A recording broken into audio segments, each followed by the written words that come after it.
symbol of excellence in sports entertainment. Well, he won a gold medal with a broken freaking neck. He's a real athlete, so give him your respect. He's got intensity, integrity, intelligence too. Oh, it's true, it's damn true.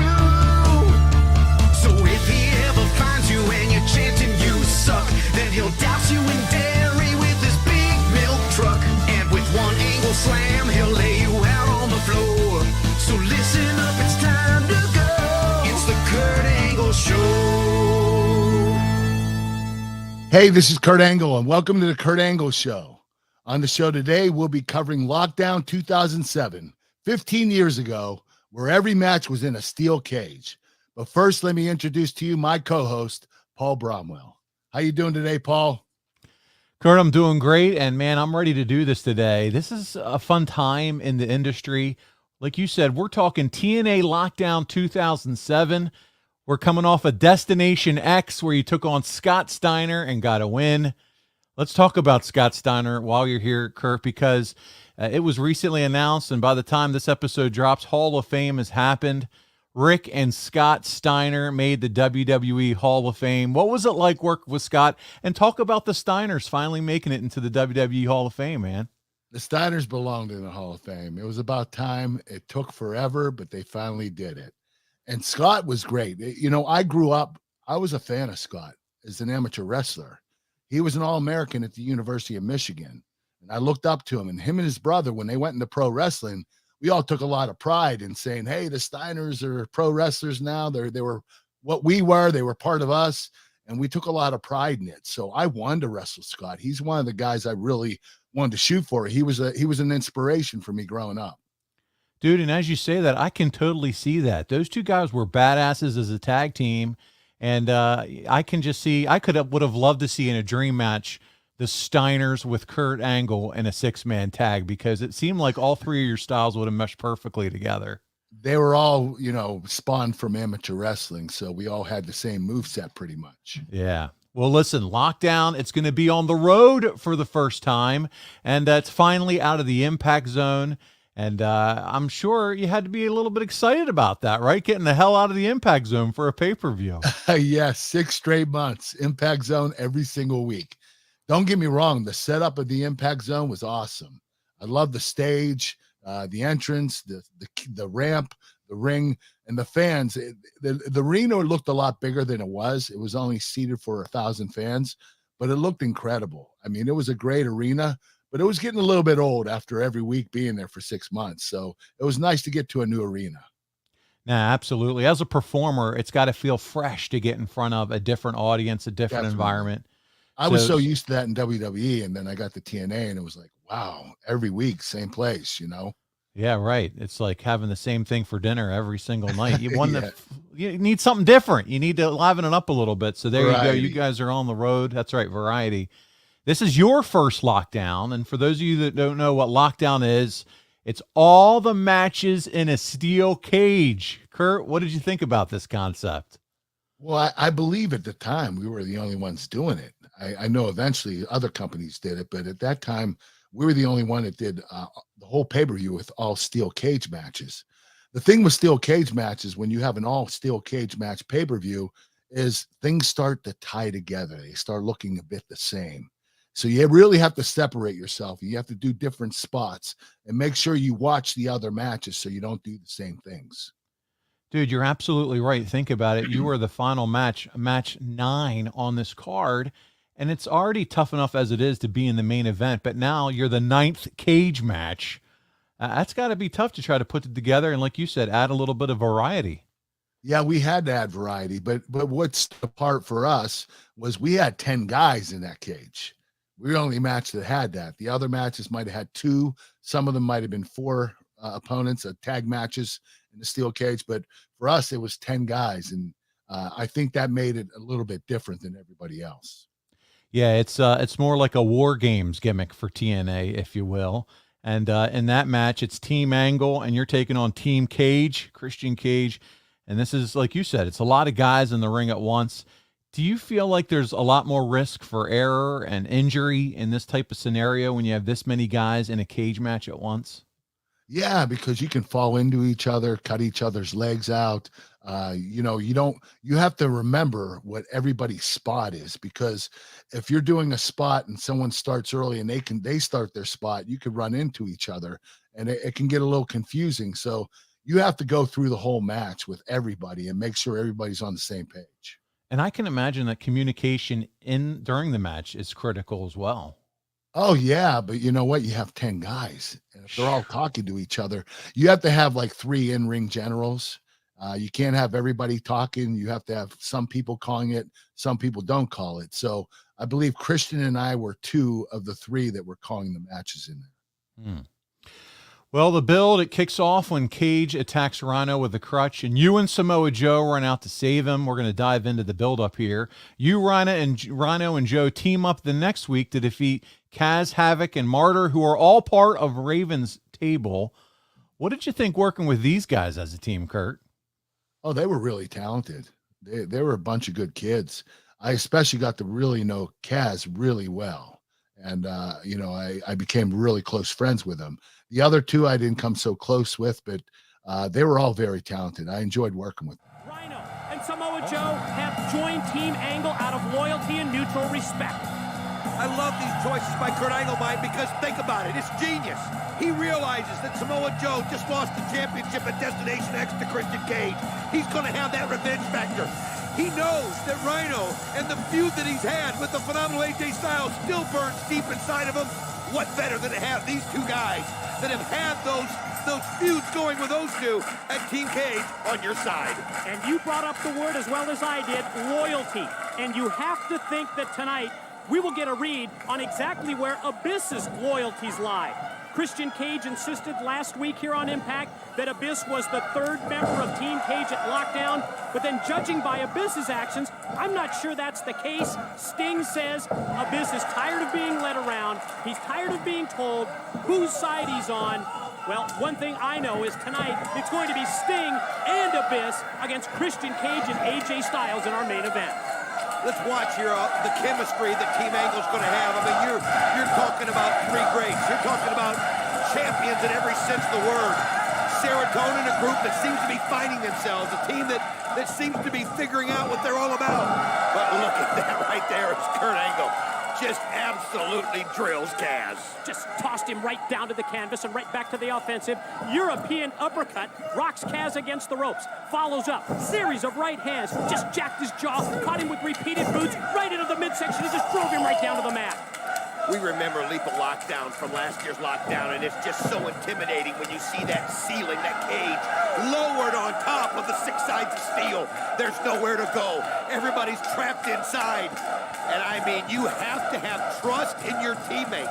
You have to believe in the people that you choose, and Kurt Angle obviously believes strongly in Samoa Joe and Rhino. And let me tell you something, look at that power slam right there by Samoa Joe. He just snapped off the power slam, series of right hands right to the jaw of Havoc. Quick snap mayor takeover. Check this combination move out. First it's the chop to the back, then the kick to the chest. Martyr from outside just got the attention of Joe. He drops him to the apron, and then a big right hand for Havoc, who now tags in Martyr. How intimidating has that got to be for Serotonin, realizing the size difference that they have? But right now, look at Samoa Joe. You'd think that maybe he would still have Destination X on his mind, but he doesn't. Oh, what a gore! What a gore!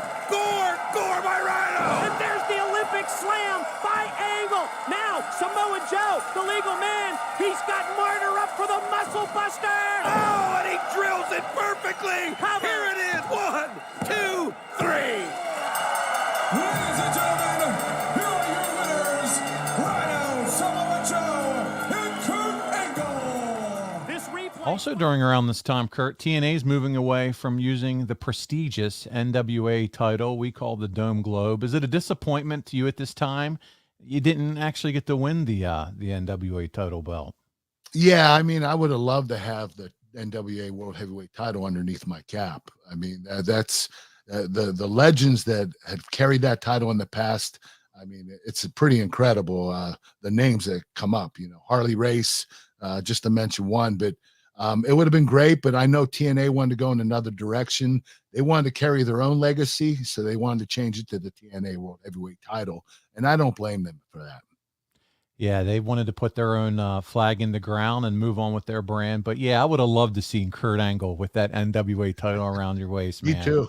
Yeah, well, Christian would announce that his team would be made up of AJ Styles, Scott Steiner, Abyss, and Tomko. Are you excited about this match, Kurt, at this point? Oh yeah, this was a good group of guys. They're all very talented. I was really excited to work against these guys.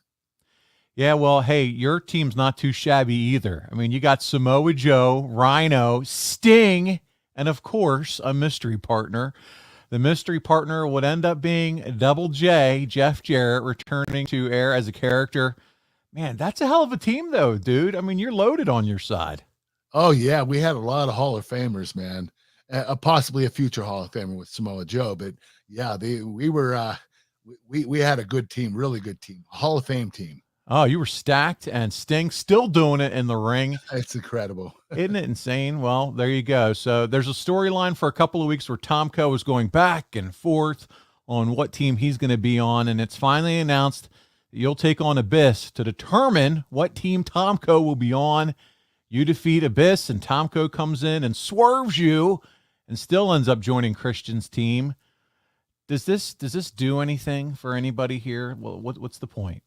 No. When you have a program like that, a match where the person has to decide which team he's going to be on, and I'm wrestling Abyss to see which team he's going to be on. If I win, Tomko comes to my side. If Abyss wins, Tomko goes to his side. That's the way it should be. It should be very simple and plain, but they made that very complicated. And you don't want to, when you do something like this, you want to follow through with it. That's right. So Tomko should have been on my team. Basically, we did it for nothing. I mean, this little program here was all for nothing. Hey, wrestling fans, we don't do well with complicated, all right? I mean, I don't either. Yeah, none of us do. Come on, damn it. Well, they decided to take that road. Let's talk about Tomko while we're here, Kurt. What did you think about him? He had an awesome look, but it just never kind of all came together for him. What was missing, in your opinion, with him? Me personally, I think that he was always somebody's muscle. He never spawned off into a singles career entirely. He was like Christian's assistant or Christian's muscle. He was always part of factions. He never went off on his own. And if he would have worked on his promo skills a little bit, I think he would have thrived as a wrestler.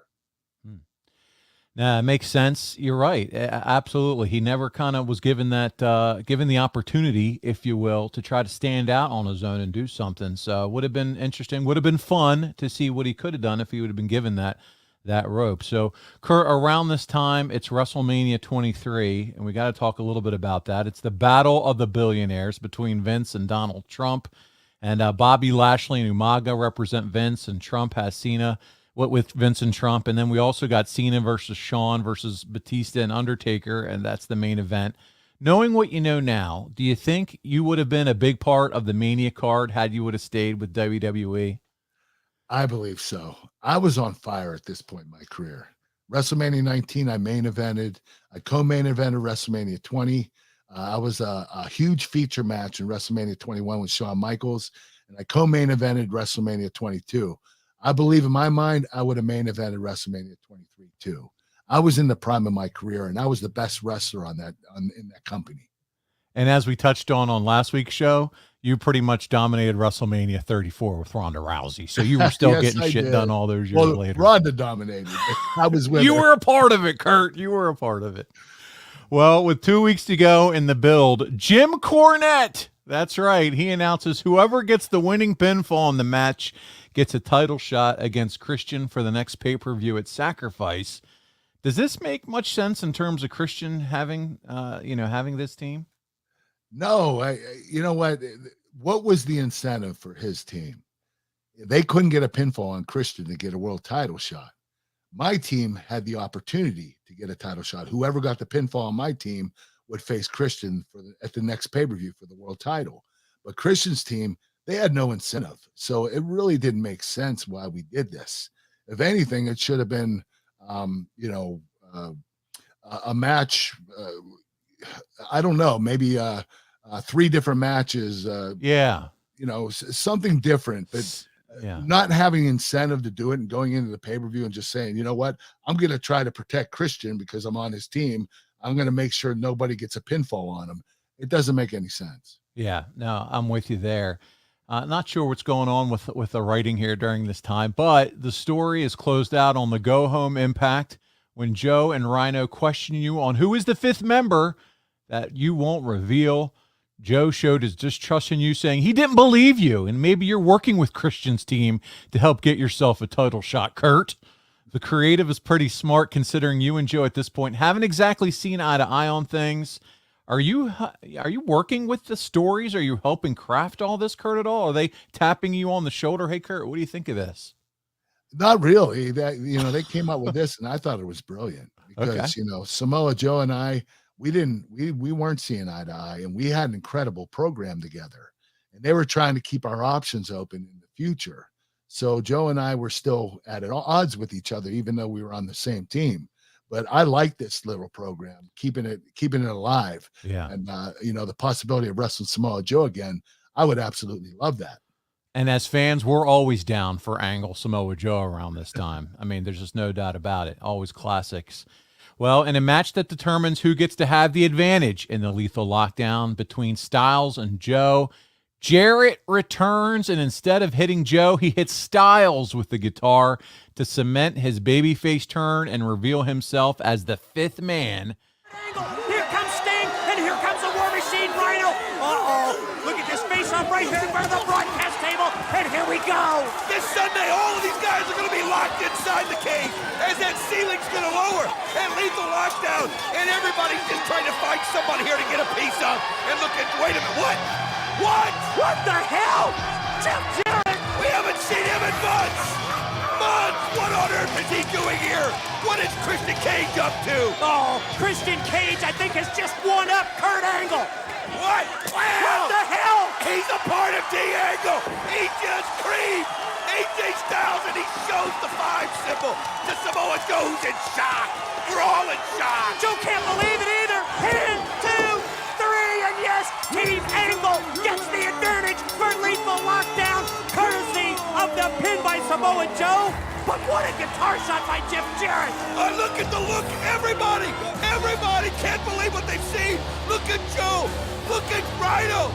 Sting looking on in disbelief as Kurt Angle's got the smile and he's pointing up saying, I told you I had it covered. I can't believe who he chose here. What a way to make a return to TNA. The King of the Mountain is back. Jeff Jarrett returns, and he's the 5th member for Team Angle. It's Lethal Lockdown this Sunday at our Lockdown pay-per-view. Would you have rather had Jeff be a heel like when you came in so you could wrestle against him, or were you happy to be wrestling with him at this point, Kurt? You know what? It didn't matter to me at the time. I know that what Jeff wanted to do, he wanted to make a babyface turn, and he had to do this in this match to show that he was going to be on my side. It didn't matter either way. I mean, I wanted to look. I was looking forward to wrestling Jeff eventually, but it didn't have to be at this point in time. As a fan, Jeff was always a better heel, man. I just love to hate on Jeff Jarrett. Yeah, he's one of the best heels of all time. Yeah, just natural. Conrad calls him the fast forward button because whenever he came on his TV, he just wanted to fast forward through Jeff Jarrett's segment. I knew you'd pop there. The company sends you to St. Louis ahead of time to do media, including a lengthy interview with a TV station. Did you enjoy doing these types of things to help promote the shows, or would you have rather been resting, Kurt? No, I like going and promoting the show, representing the company, going to the city a few days early, doing media, checking out the city. I had a lot of fun doing it, and I enjoy doing the media for them. Good stuff there. The show long storyline for Lockdown is that on your team, only you and Sting really trust Jarrett, while Joe and Rhino don't trust him 1 inch. Did you think Jarrett's return here overshadowed you, or was this all just part of a good story? I think it was all part of a good story. We had to do this, and with Jeff being a heel for so long and turning babyface, I think that in reality, some wrestlers would think, hey, is Jeff really a babyface, or is he just pretending to be? Sure. So this was a story that had to play out. Well, you mentioned him earlier, Kurt, and the man himself is here. Harley Race, the legend, is assigned the gatekeeper of the match, which was a nice nod because it's in St. Louis, and he is wrestling in St. Louis. Do you have any good Harley Race stories for us, Kurt? Unfortunately, no. But Harley Race was such a legend. I met him a couple times, and I loved him. He was really short with words, didn't speak a lot, very simple, very simple man. Nothing wrong with that. Nope. I enjoy talking to Harley Race, and and unfortunately I didn't get to hear any stories from him, but I would love to hear stories from Harley Race because I'm sure he had many great ones. Oh, I can't imagine the life and legacy that Harley had. And I did have an opportunity to meet Harley Race once myself. And so I'm, he's no longer with us, but my goodness, what a pioneer for wrestling. True and, legend. He absolutely is. Well, listen, we're going to get into the match. It's Team Angle. It's Kurt and Samoa Joe, Rhino, Jeff Jarrett, and Sting. And they did beat Team Cage, Christian Cage, Tomko, Scott Steiner, Abyss, and AJ. Kurt, I'm going to read the notes from the Observer, and dear God, don't fall asleep because is this Meltzer? It's a lengthy Meltzer write-up, and I'm going to try to make this as entertaining as I possibly can. So here we go. Meltzer said they Team Angle won in 28 minutes and 4 seconds, and I think this write-up will take 28 minutes and 4 seconds to read. Rules of the match were similar to War Games, except only one ring. Once everyone was in, instead of winning by submission, they would drop a ceiling down, which was filled with weapons, so it would turn into a weapons brawl. The heels had the man advantage, even though the faces won the TV match. Before the show, Jim Cornette said because Jarrett had interfered in the Joe versus Styles TV match and gave Joe the win, that he had to overturn the decision. Boy, was that a major consistency problem. Harley Race was used as the keeper of the cage key. Usually that's the MO for him. He'll get jumped and lots of interference, but they really treated Race nicely, allowing him his pop for decking Jim Mitchell late in the match. It started with 5 minutes of Angle versus Styles. My God, what a glorious 5 minutes that had to be. That's Paul Bromwell commentary. Some good wrestling between the two. Right as Angle hit the Olympic slam, Abyss came in for the 2-minute double team spot. Rhino was next in. Rhino catapulted Styles into the cage, and Styles was the first man bleeding. Uh-oh, we got blood. Tomko was next in. Rhino was the next man bleeding. With the exception of Devon, even though it was an all-cage show, they saved the blood for the main event, which I think is cool. It's cool that they did that. Joe came in, and he appeared to get the biggest pop of the show. It was pretty wild with Joe hitting the muscle buster on Styles. Angle hit 5 straight German suplexes on Tomko. You're a freaking machine, Kurt. Joe got Abyss in the choke when it was Steiner's turn to come in. Steiner gave both Angle and Joe belly-to-belly suplexes. There he is, the suplex. He's a suplex machine too, that guy. He then gave Rhino a Frankensteiner off the top rope. The place came unglued seeing Steiner use the move he really popularized nearly 2 decades ago on a national basis for the first time in many years. The crowd was chanting overrated at him, but after he did the move, they chanted, "We were wrong." That's pretty freaking cool. Yes, I remember. Sting was next in, and he got a major pop as well. He gave stinger splashes to everyone. Everything that was moving got a stinger splash. They did a 6-man pyramid spot similar to what is usually an X Division staple. Cage was the last one in for the heels. Jarrett came in last. I noticed some boos for Jarrett. I said we all hated Jarrett, whether he was a face or not. He came out and was drop kicking everyone. It's funny how the multiple drop kick spot, which was a babyface staple, is now a new spot. Jarrett, in his early days in the business, was known for having one of the best drop kicks, and although he's a lot bigger, he still got some great height on his drop kick. Oh, there you go, Jeff. It turned into a weapons brawl, but there were so many weapon shots that they didn't seem to build. It was just pops for the hard sound of the garbage can lid on the head. Styles started climbing the cage. Oh, this sounds good. There was an opening near the ceiling where you could do basically a pull-up and get to the top. Angle went up after him, and they were brawling on top. Mitchell gave Abyss 2 bags full of thumbtacks for the requisite spot in every Abyss match. As Meltzer says, every Abyss match has to have thumbtacks. Race came around the ring slowly and decked Mitchell. At this point, I told you this was long, Rhino gored Tomko through the locked cage door.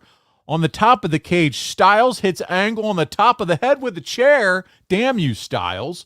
I was shocked seeing it because years ago after Angle got his first surgery from Dr. Ho? Joe. In Pittsburgh in 2003, it was a chair shot to the top of the head that undid it and put him out a second time. Let's stop there, Kurt. I mean, he hit you right in the head with a chair. Where are you saying, AJ, what the hell are you doing to me here, pal? I wasn't crazy about it. He wanted to do it. And I said, listen, last time I got a chair shot to my head, I had neck surgery. So what I did is when he hit me with the chair, I put my hands up. My God. Angle had said when he was in WWE, he doesn't think they should do any hard chair shots to the head. Well, there you go. Yeah. I mean, good. With the cage door open, Joe did a tope on the Tomko. Steiner went out of the cage and grabbed the NWA title belt and hit Joe. Abyss dumped 1 bag of thumbtacks on the mat. They teased Jarrett and Sting, taking the bump on the tacks, but they escaped from Abyss and gave Cage a double choke slam onto the tacks. All right, are you guys playing rock, paper, scissors to see who gets the tacks in the back? How does that work? Well, you know what? Usually it's Abyss. He gets the tacks out and he usually lands on them, but not this time. Not this time. Cage took it, yeah. I mean, my goodness, do you guys literally talk about that? Like, hey, who's getting the tacks if Abyss gets him out in this It's one? kind of a little joke, you know, but Holy it's shit. not too bad. I mean, the thumbtacks. Have you ever gotten thumbtacks? Yeah. I did a couple of times. It doesn't really, you don't really feel it. It doesn't penetrate your skin that much. Maybe an eighth of an inch. It's Okay, not that bad. It really so it's is. not as bad as what we're watching on TV when we As see it. what And we're you like, see, yes. and we're losing our Not as minds at bad. home. Holy shit. Yeah. Okay. Because now there's It women can that make take you it. bleed like a son of a bitch, though. When you pull There's those women tacks that out, you take it. bleed. You got Thunder Rosa and Britt Baker that are just getting dumped on thumbtacks now. And it's like, Right. what are we doing? So, all right. Crazy. Yeah, it is crazy. So, all right, back to the match here. Abyss then laid out Jarrett with a black hole slam. Angle punched Styles off the top of the cage where everyone on the ground caught him. Abyss then put his second bag of thumbtacks into the guitar and gave it to Jarrett. Jarrett teased hitting Sting, but then hit Abyss instead. Jarrett then refused to pin Abyss himself and told Sting, you go get the pin. Sting thought it was a trick, but after more prodding from Jarrett, he did pin Abyss. Sting and Jarrett shook hands.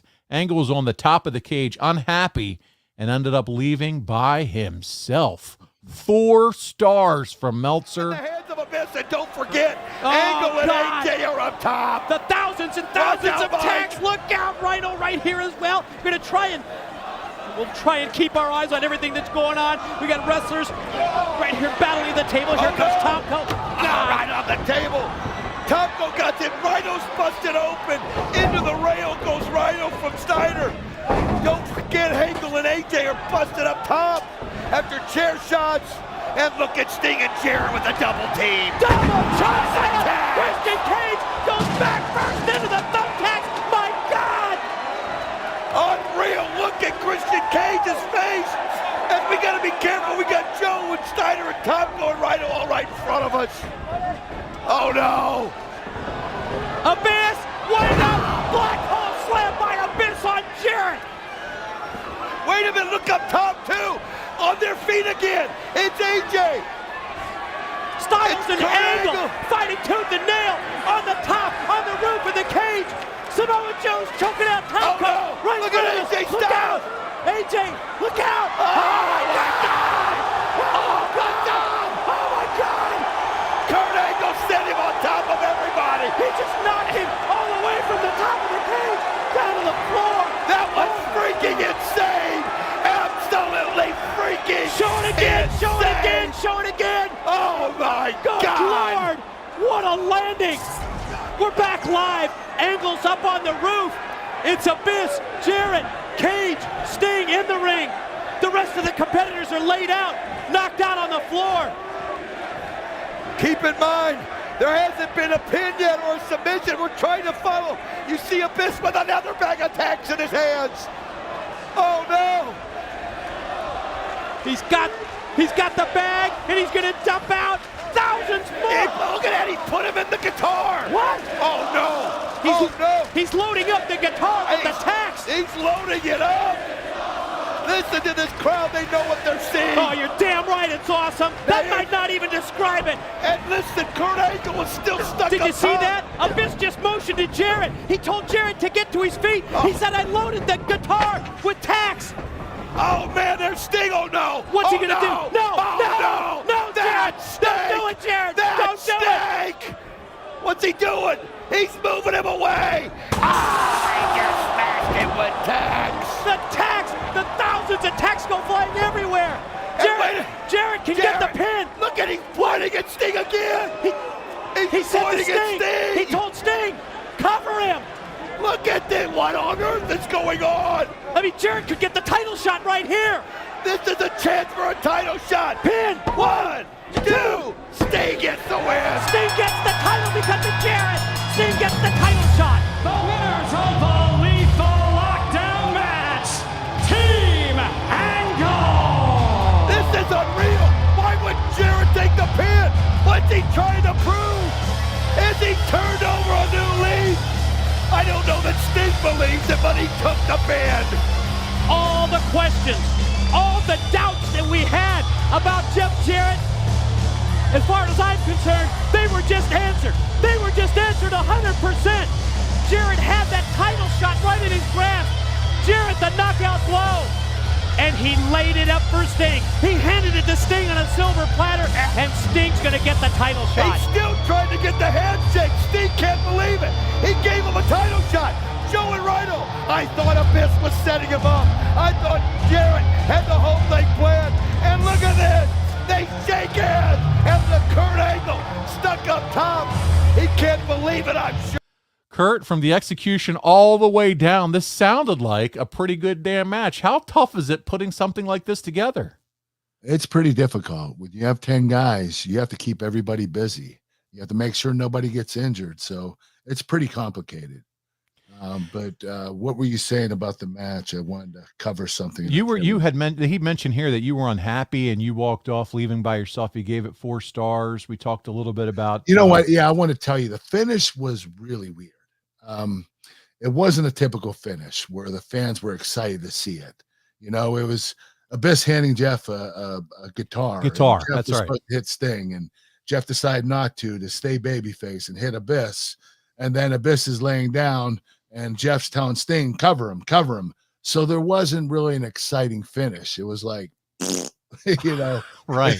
like we shit the bed. Like a fart in church. Incredible match. Yeah. And then the finish just went down the toilet.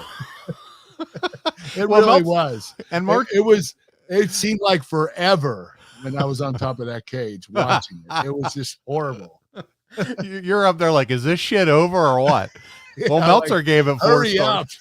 Meltzer gave it 4 stars. So Yeah, isn't that crazy? isn't that something? That's crazy. And then he brings up thumbtacks, and I think you've talked about it before.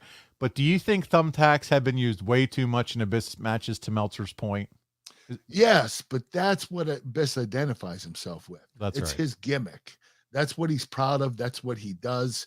He's going to continue to do it. Well, he did continue to do it, is what I'm saying. But you know what? It's not a bad thing. I mean, when fans think of Abyss, they think of hardcore, and they think of it thumbtacks for one particular reason. Yeah, he's like the Kane Mick Foley combo. I've heard Conrad use that example as well. Yeah, that's a good mixture. Yeah, he's Kane and that Mick Foley. combo for them, and but thumbtacks were definitely his thing. Talk about too, and because we touched on it as we ran through the results there, they did really save blood for the main event. So, what are your thoughts on that? You like that, right? I thought that was awesome. You know, I wasn't expecting that, and I thought that the agents did a great job of making sure that occurred. Because we were on last. We needed something different. And we wanted to make sure that there wasn't any blood in any other matches. I know Devon might have gigged himself a little bit, but other than that, there were no blood in any other matches. So it separated our match, which was really good. And listen, the other thing which we didn't talk about is the match right before yours was between Team 3D and LAX, and that was an electrified cage match. So you guys really got to be thinking, my God, we got to do something Yeah. special. Thank goodness we had blood. Yeah. Because this was like an electric match, and they pulled it off. It was really good. And it was really tough to follow it. Let's talk a little bit more. Let's dig a little deeper into the chair shot, because I know we touched on it as well going through that. You get the chair shot. Meltzer mentions you had issues before with the one before. But did you mention it to AJ beforehand? Did you talk to him about it after the fact that he clobbered you with the head? What's the deal here? Do guys in TNA kind of know, hey, don't hit me in the head with a chair? Well, I was hesitant at first. And AJ was like, listen, I'll take it easy on you, which he didn't, by the way. Yeah. But I was okay with it because the last time I took a chair shot, I took it entirely with my head and I didn't use my hands. All you have to do is put your hands up in front of your head and it'll protect you. So AJ clobbered me, but he got mostly hands. Well, I think that you owe AJ a receipt sometime. So next time we can figure out an AJ I come out of retirement, yes. There you go. You owe him a chair shot. Oh, that's funny. So you're tossing AJ off the top of the cage on the everyone is one of those crazy spots that you just can't believe what you see. Is this another AJ called for the spot? And you're just like, well, I'm just going to chuck you off. Here we go. AJ's out of his damn mind. When he told me he wanted to do this, I said, you're freaking crazy. If you're going to get hurt, AJ. He said, no, I won't. And he didn't. I mean, the kid, he's incredible. He's like a cat. You throw him off a cage, he'll land on his feet. He's just unbelievable. He knows how to bump properly when getting thrown off of the damn cage or anything else. AJ was such a daredevil. Acrobat he almost. He was the best stunt guy in the world. I mean, he should be doing movies. He's that good. Yeah. No, he is something else. And again, another guy still doing it at his age and not just doing it at his age. He's still doing it at a high level at his age. Yes, he is. He hasn't missed a step, man. He's still going strong. And you would think someone that wrestles his style would have had that major injury or, but no.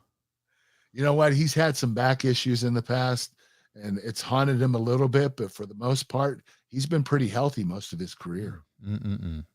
Well, thankful for him, thankful for his family, and thankful for we fans that he has had, a relative healthy career. So good long for him. ass career too. He's a good guy too. So it's good to see. Solid guy.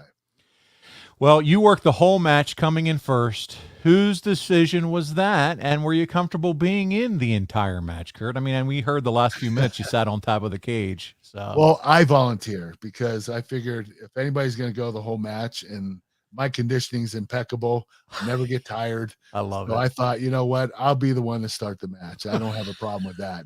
And nobody else had a problem with it either. Did you say that to the guys? Hey guys, listen. My conditioning, as we all know, is impeccable. So I'll just start if the I would have match. said that, they would have said, hell no, I'm going first. They wanted That'd have been F-U angle. They had impeccable conditioning. So I just said, guys, I'll go first. There you go. I didn't want to get complicated on everything. I would have loved if you would have said it that way. Well, the finish builds intrigue to the next show with Jarrett Sting and you being frustrated over the pinfall. So are you happy, though, with the match when it's over in general? I know you said you felt like it was a fart in church finish, but are you happy, though, overall with how it ends? Yeah, I mean, how it ended, not so happy. But the match in general was really good. It is definitely, if there was the greatest of all time tag team or cage matches with 10 guys in it, it should be in the top 5 without a doubt. I'm not saying there is any kind of title like that, but we had a pretty damn good cage match with 10 guys. Man, that's awesome. So listen, would Kurt Angle say to all the fans, if you don't have the Impact app, get the app and go back 15 years and make sure you check out this. Is this one you would recommend? You got to go see this one, Kurt. Oh yeah. This match is solid as hell. I mean, for a cage match, it was incredible. And everybody was on par. Everybody did their job and did an amazing job at it. Well, Kurt, we have some fan questions that we want to get to, and we have a little bit of extra time this week. We rolled through that one pretty good. So take your time, and we'll get through a couple of these questions here. So the first one comes to us from a wrestling historian, and he said, how would you compare working a steel cage match in WWE versus TNA? Well, for one, there are 6 sides in TNA, and WWE, there are 4 sides. But for the most part, they're very identical. I think that WWE's cages are built a little bit better than TNA's, but other than that, there wasn't much of a difference. Yeah, not a major difference, but no, it's A cage is a cage. Cage is a cage. They all feel the same, right, Kurt? Oh yeah, without a doubt. Okay. Well, we got more questions around the cages. Top guy, Michael McClanahan. We call him Money Mike. He said, did Kurt prefer a 4-sided steel cage or the 6 sides of steel? So do you have a preference? Oh shit. What a question. It really didn't matter to me. 4 or 6. It doesn't matter. I did feel more comfortable in a 6-sided cage for some particular reason, but I don't think it made much of a difference. Okay. Also, what are Kurt's thoughts from an in-ring psychology standpoint of allowing individuals to win by escaping the cage versus a cage where then you pin somebody or whatever the case may be? Pin or submission or enter via the door. Yeah. What do you think about the escaping the cage? I didn't like it. I felt it was heelish, but I understand why they do that, because the heels most of the time try to leave the cage, climb, and get out without pinning the person or making them submit. So I do understand why it's needed, but I don't like it. I don't think it's right. I think you have to win. It's a cage match. You're supposed to be stuck in the cage. You shouldn't be able to get out. All of a sudden, you're allowed to climb out over the top. It doesn't make any sense. Like, right. You understand? The cage is to not let people in. You know what I mean? Right. So the fact that you can try to pin him and the whole deal, use it as a violent weapon, but the whole nobody escaping can interfere. Thing, that's the whole idea. Yeah, not for escaping. I'm with you. I totally agree. Next question is from adfreeshows.com. Top guy, Bryant Haremza, and he says, what are Kurt's thoughts on adding weapons to a steel cage match? Does Kurt think it adds to the match, and does it also restrict how much you can do since the weapons take up space in the cage? So what are your whole thoughts about weapons inside the cage match? Well, I'm not really keen on having weapons in the steel cage because, in particular, the steel cage is a weapon. That's the weapon you're supposed to use.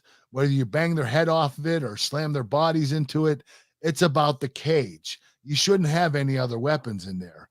I know we did it in our 10-man steel cage match at with the pay-per-view. What was it called? Lockdown. Yeah. And I totally get it. They wanted to separate our match from the others. That's right. And that's why we did it. But no, you shouldn't have weapons in the steel cage. The steel cage is the weapon. It's almost like the gimmick of the steel cage isn't good enough anymore. Now we got to add this. Now they want to add more and make it more complicated. Yeah, and then when you start doing that, now you're watering down a steel cage match impact, and then you're not going to use a steel cage. Now then, what's going to satisfy the fans next? I mean, what do we got to do? Trampolines. We got to hang things from the top of it, and then we got to bring hacksaws in, and then we got to. I mean, I don't understand what we want here. The cage is the cage. Fans you know what I mean? Can get enough. We want blood. We want guts. We want. I just turn on the fans. You just turn on the fans. You're a heel, Kurt. Oh, this is good stuff. Well, listen, this was a fun little show, fun little recap. But guys, what I would say is, go back and check out the match.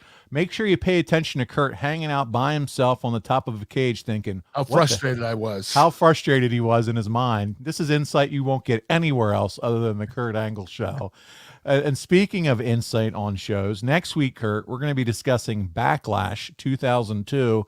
So we're in TNA this week. We're jumping back to WWE next week. This is great, man. With a guy like you, we get to do a little WWE. We get to do a little bit of TNA. We get to have maybe a little bit of NJPW eventually. Yeah, New Japan. I'm all for that. We get to have some guests on. I know we got another fun guest coming up soon. We have a fun one in June. A real fun one. Very broad show. Very broad show, which I love. But next week's Backlash 2002, it's the first pay-per-view for the WWF after the original draft. So we're going to be talking about you being drafted to SmackDown. Hulk Second Hogan round behind the Rock. There you go. Hulk Hogan's return to the red and yellow, brother. And then teaming up with Chris Jericho. You did to take on Hogan and Triple H. What an iconic match that is. Oh, yeah. Anytime you're in the ring with Hulk Hogan, it's awesome. And then you got the launch of your feud with Edge, your singles match with him at that show. We're going to also talk a little bit about the pending name change of the WWF to the WWE. So that way, when I get on all these shows, I can say WWF, WWE, you know. WWFE.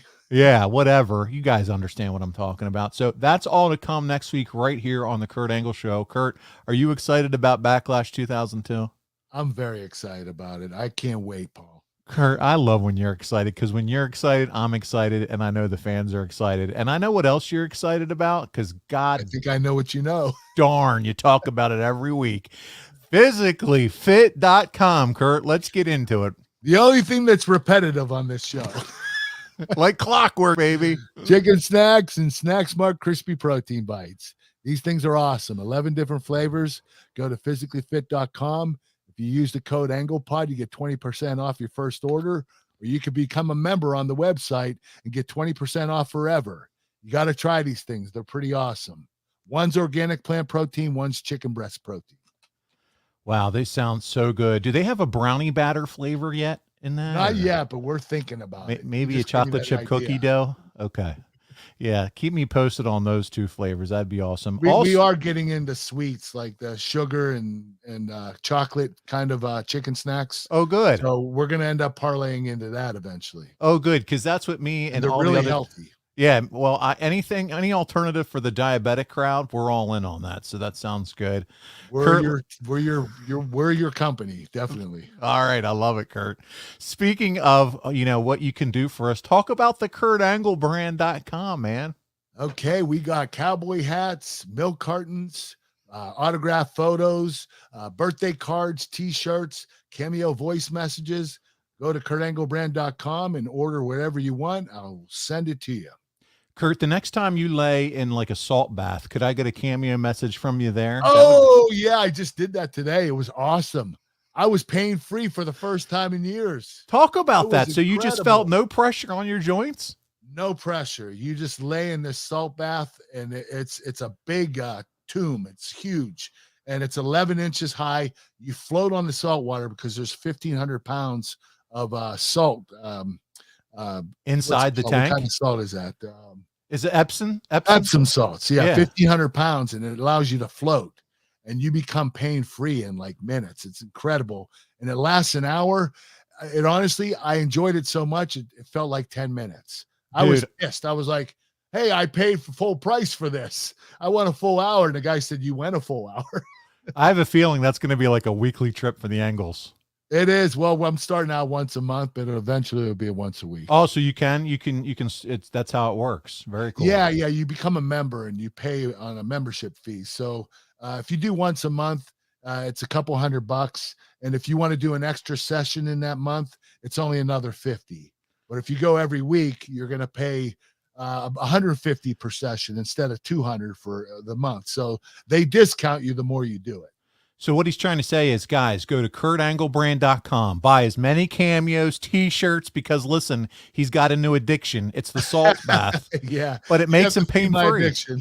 But it makes him pain-free, which I was so happy when you were like, for the first time in years, I don't feel any pain in my body right now. It was pretty cool, and it's still lasting right now, which I'm really impressed by. Oh, man, that's so cool. Good for you, Kurt. So glad, because I can't imagine living. I'm sure there's arthritis and things like that you deal with. Yeah, I'm having my knees replaced next month. Are you really? Yep. Both of them. Both of them at the same time. I'm getting it over with. Kurt's becoming bionic angle. Oh, my Yes, goodness. I am. Wow. Okay. Well, hopefully that won't If they have interrupt. bionic neck, I would do that too.